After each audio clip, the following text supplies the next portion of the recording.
In this video, we'll learn why Tesla invested in a gigafactory in Nuevo Leon. Upon closer inspection, it becomes clear why Tesla chose Mexico for this venture, which is not just any gigafactory, but the largest one yet, surpassing even Giga Texas in size. Did you know that there are currently 3 gigafactories in the US? Nevada is currently the largest of those 3, but did you know that Tesla is also planning on creating more gigafactories? The more factories, the more vehicles that Tesla can manufacture, and obviously more money for you. But where exactly is this new gigafactory, and what models will they be manufacturing there? Although there have been some rumors regarding the location of Tesla's future gigafactory, most people, especially ardent Tesla supporters, were taken aback when the company publicly announced that Nuevo Leon, Mexico, will host the facility. At first, we were more interested in Canada, Indonesia, and possibly even the United Kingdom, but we didn't realize how important Giga Mexico was. The main reason Giga Mexico is so important is because it is probably going to be the first Tesla factory to create the platform for their next generation of vehicles. This platform will be the basis for Tesla's first economy car, which is often known as the Model 2 or 25,000 Tesla, the company's largest footprint too. Gate is 4,200 acres, and Elon Musk believes that this vehicle will outsell all other Tesla models combined.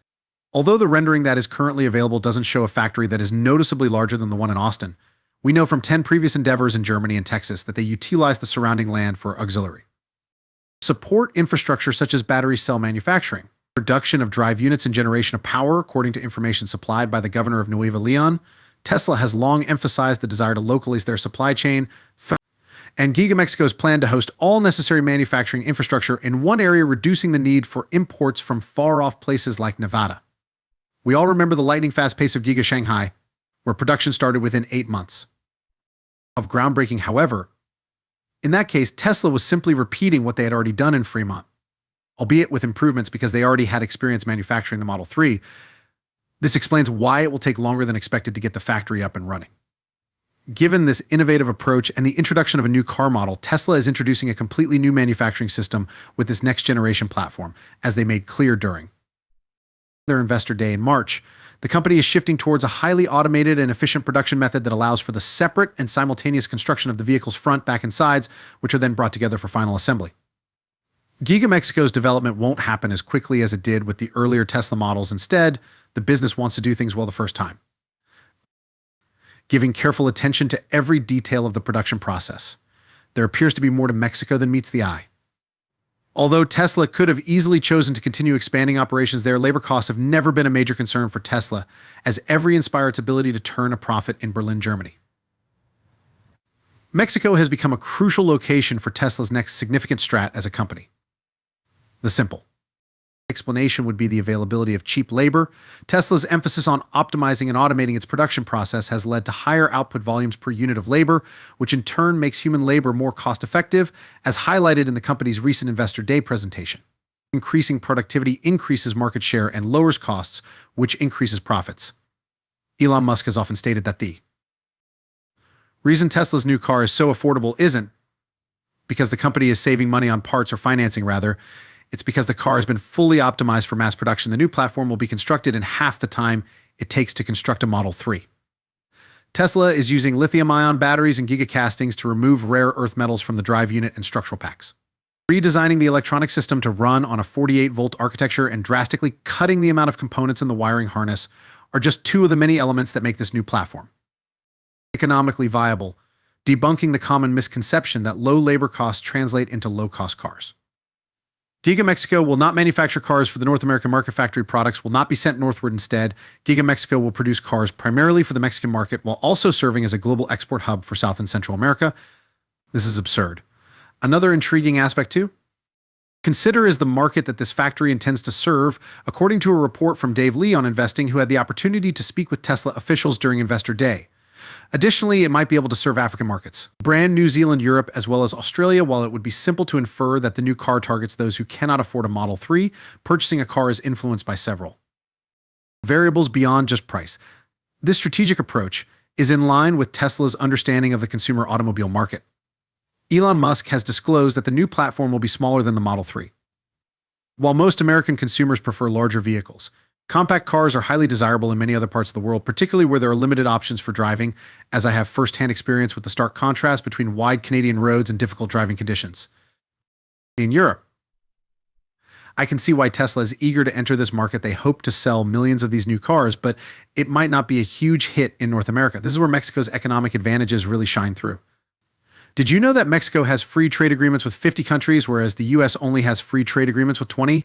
Several free trade agreements are in place between Mexico and the European Union, Japan, Israel, Latin America, and South America. This makes it easier for businesses like Tesla to reach a large target market for their cars without having to pay import duties, which supports the business case for entering Mexico. Tesla is not the only company to have recognized Mexico as a desirable location for growth during the past several years. If you browse the internet, you'll find a lot of articles suggesting that Mexico will replace China as a hub for global manufacturing. It appears that these claims may be true. This trend started in 2016 when Donald Trump started a small trade spat between the United States and China. As a result, the situation worsened and the Russian invasion of Ukraine added to the difficulties. Many people believe that commerce with China will always be cheap, simple, and quiet. But this is untrue. We have seen the global supply chain break, forcing astute business leaders to look for other options. This gave rise to the near-shore trend, in which businesses aim to locate their manufacturing facilities as close as possible to the consumer market. By doing this, they remove logistical challenges like busy ports, global shipping routes, and crowded canals from the supply chain, and in many cases, bring back more traditional modes of transportation.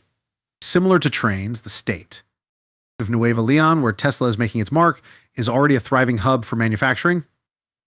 The capital city of Monterrey, with its tall skyscrapers, world-class architecture, international airport, and the Monterrey Institute of Technology, which is regarded as one of the best universities in the world and is essentially the MIT of Mexico, resembles what you would find in China.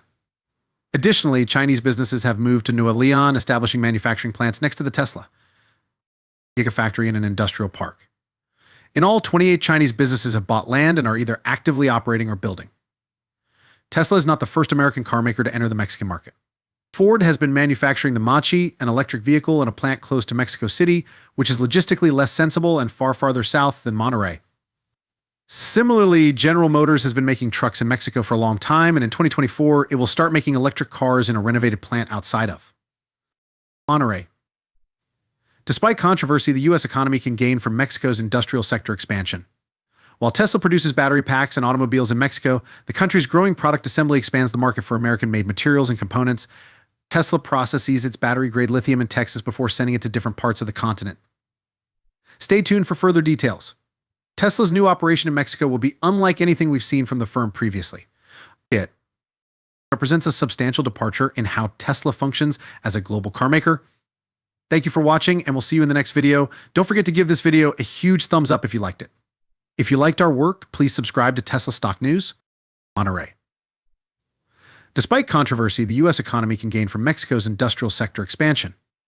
While Tesla produces battery packs and automobiles in Mexico, the country's growing product assembly expands the market for American-made materials and components. Tesla processes its battery-grade lithium in Texas before sending it to different parts of the continent. Stay tuned for further details. Tesla's new operation in Mexico will be unlike anything we've seen from the firm previously. It